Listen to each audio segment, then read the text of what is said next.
college basketball betting. Let's talk about the basics. I believe that by betting a sporting event, you will have even more fun watching the game.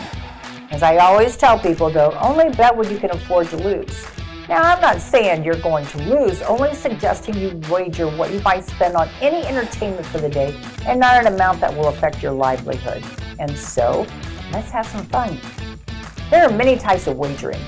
Today, let's talk about the foundation of the bet.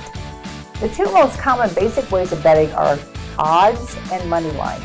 But there's also point spread, which in a way is a combination of the two. I will talk about it as we discuss today's basketball betting. Odds are used to predict a winner most of the time.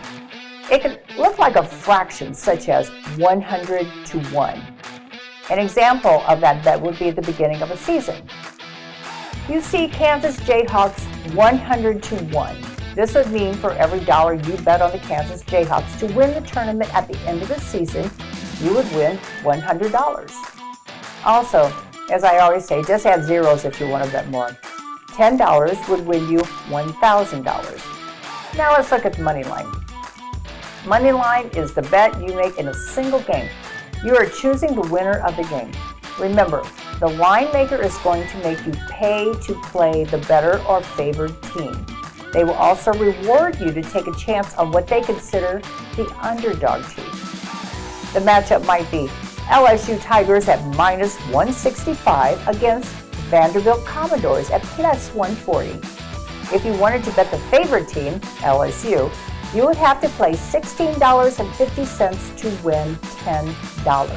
If you win, you will collect $26.50. On the other hand, if you choose to bet Vanderbilt, the underdog, at plus 140, you would bet $10 to win $14.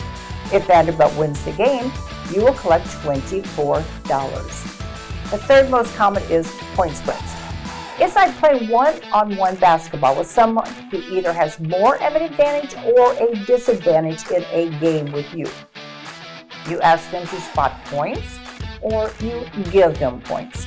Let's say we have USC Trojans plus 4.5 points against Washington Huskies at minus 4.5 points. If you want to bet USC, you would be getting 4.5 points.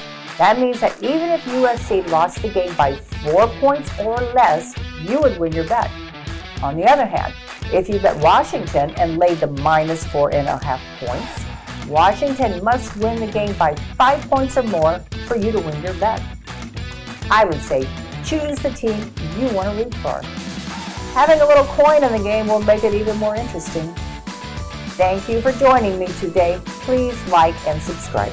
If you have any questions or a topic you would like for me to talk about, feel free to comment below. I am Patty Davidson. I am here to teach you how to bet money, honey.